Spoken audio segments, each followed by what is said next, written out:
Dirty Air is back to Gran Turismo 7 and finally we are no longer using the custom slipstream setting. If you're new to online racing, let me explain. Custom slipstream removes the dirty air in the corners, which helped keep cars close and made for tighter, more competitive racing. And of course, we are racing at Le Mans with Group 1 cars, and as expected, the Toyota Hybrid is dominating the field, which actually makes sense this time. I actually think it's a good change, since we can only use newer Group 1 cars, and it brings the challenge back. The long straights at Le Mans still give you a decent chance to make an overtake and use the slipstream. And that makes the strategy really important. Should you pit early, wait a lap or two, that decision could change everything. Overall, I think it's a solid change, but time will tell how it actually plays out in the long run. What can I even say? +5 is braking bias. I'm going to put the radar on, and we should be ready to go. Let's go now.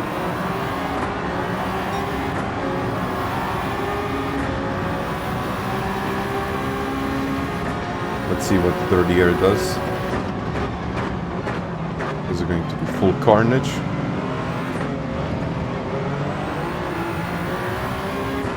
Not really.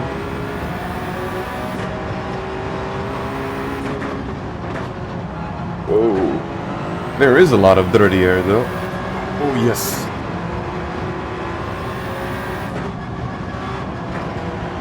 Oh, a lot of dirty air. And of course, thank you Sparks, got myself a penalty. What a great start.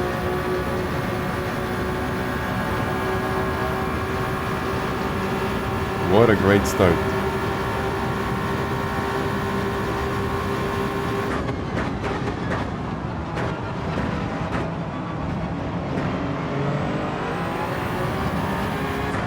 Okay, still in the slipstream.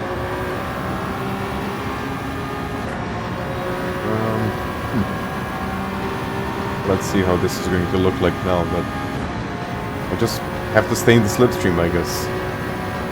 There is a lot of dirty air, like much more than I expected. At this point, I was really focused on staying in the slipstream and of course avoiding any mistakes, but I already had a half a second penalty to serve, which is not ideal, especially on the first lap when the entire pack is still bunched up, and a penalty that early can cost you a lot of time. So I did my best to stay as close as possible to the car ahead and prepare myself to serve that penalty.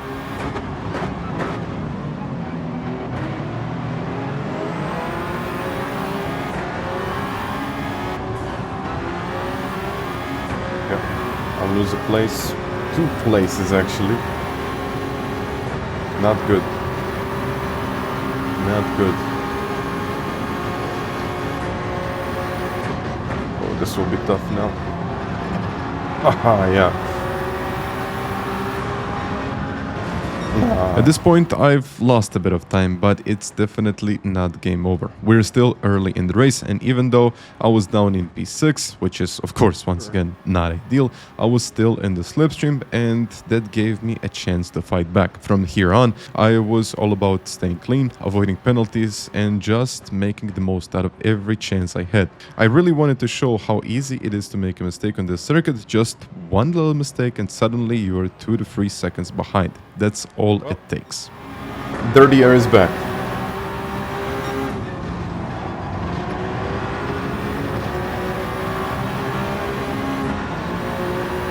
Yeah, look at the difference now. It was 2 seconds. I'm gonna give him a little bump just to see. If that helps, I think it's going to help, but I'll have to go for it.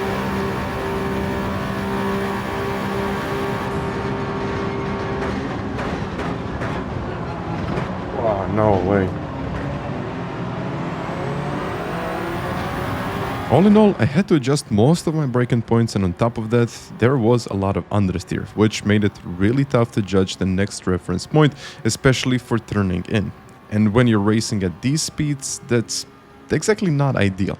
Even missing your braking points by a couple of meters can cost you a few tenths per corner, and that adds up fast. So from here on, my goal was to make slight adjustments, stay smooth, and avoid pushing the car to its absolute limit like I would in the qualifying. I had to stay focused, stay clean, and hope I could close the gap to the guys in front. Of course, without making another mistake or picking a penalty. Should they pit maybe?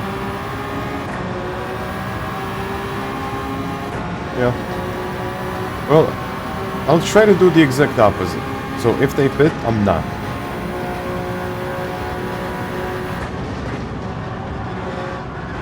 But most likely they won't pit. Maybe. We'll just follow and see.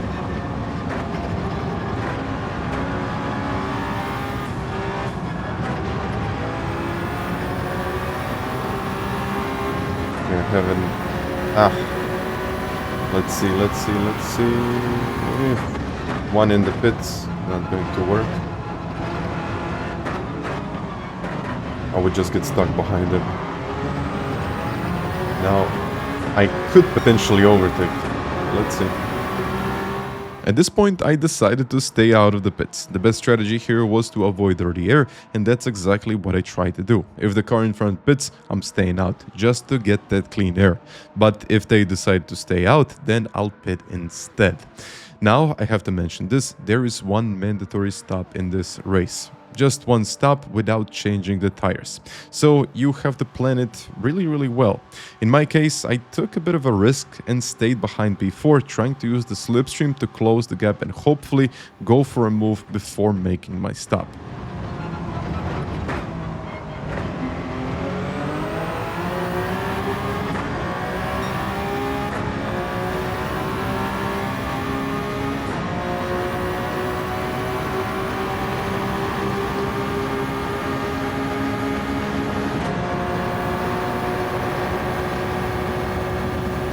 Going for it.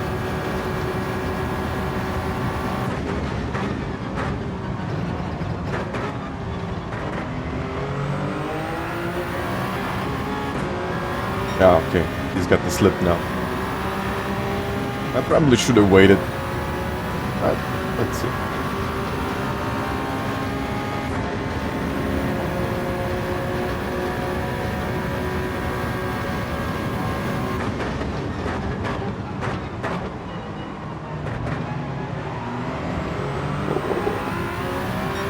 Just keep it up, or keep it on the track.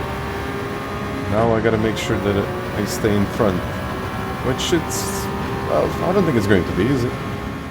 Luckily, Gonzalo decided to work with me and give me a bump draft, which really helped. I didn't have to defend too much, and that meant I could actually stick to my strategy. From there, I stayed out in clean air, just as I planned. Now it was all about putting in a few strong laps and seeing how things would actually play out. I mean, I'm staying out now. I got clean air, so why not? Let's stay out. Yeah, look at the difference now. Just watch the gap.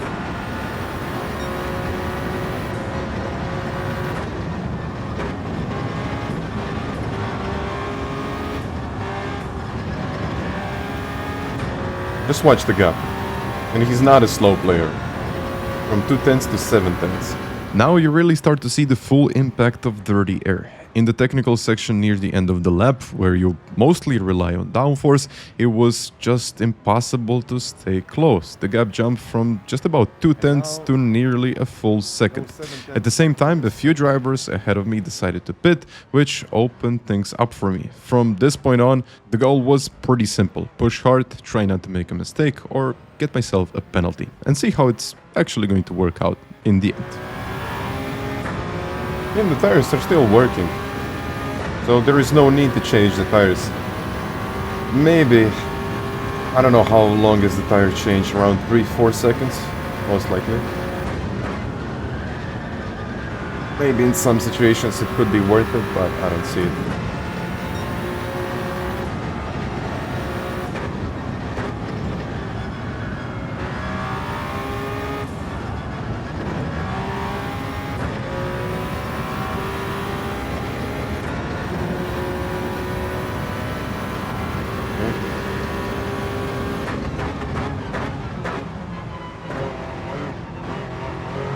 Let's go. Do not change. Do not refuel. Oh, where am I now? Before. Okay.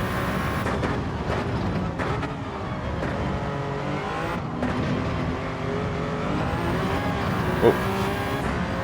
Now here's when the things got interesting. I was less than a second ahead of P5, which meant only one thing. He was going to get the toe down the straight. So I tried to play it smart. Keep my line, manage the space, and make sure that I kind of hold my position before we hit the technical section. Not exactly the situation I was hoping for, but in the end, I don't think I can be disappointed with the outcome.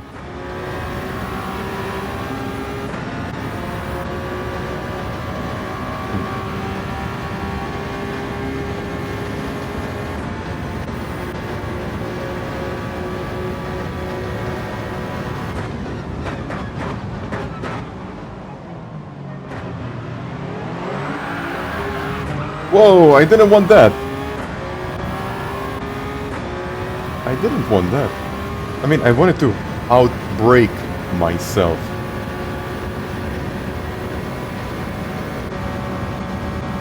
But not...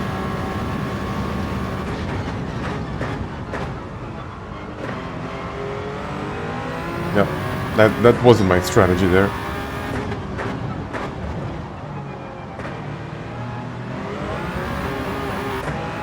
I think I'm going to keep my place here. 8 tenths. Just watch the gap now. Okay, we're on the straight, so it's probably going to come down to like 6 tenths maybe. Yeah, 6, 7 tenths.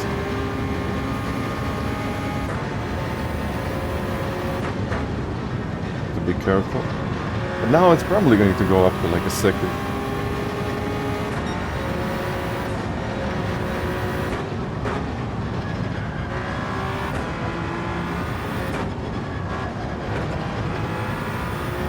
Eight tenths. Oh, so it looks like 7/8 tenths is okay. No more dirty air.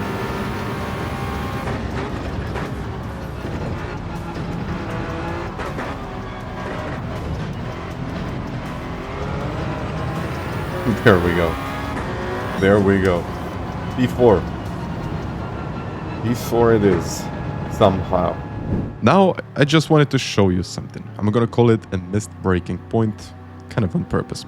I didn't want him to get the toe down the straight, so I decided to kind of slightly outbrake myself and let him go by. The idea, use his slipstream to kind of overtake him before the technical section. All in all, I think this race went pretty well. It looked a lot cleaner, and I'll say it, I'm actually kind of happy with the change. Maybe not the most exciting or chaotic race we've seen, but it feels more like racing now. So guys, please let me know what do you think about it in the comments.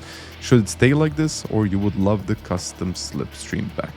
Once again, thank you very much for watching, and I'll see you in the next video.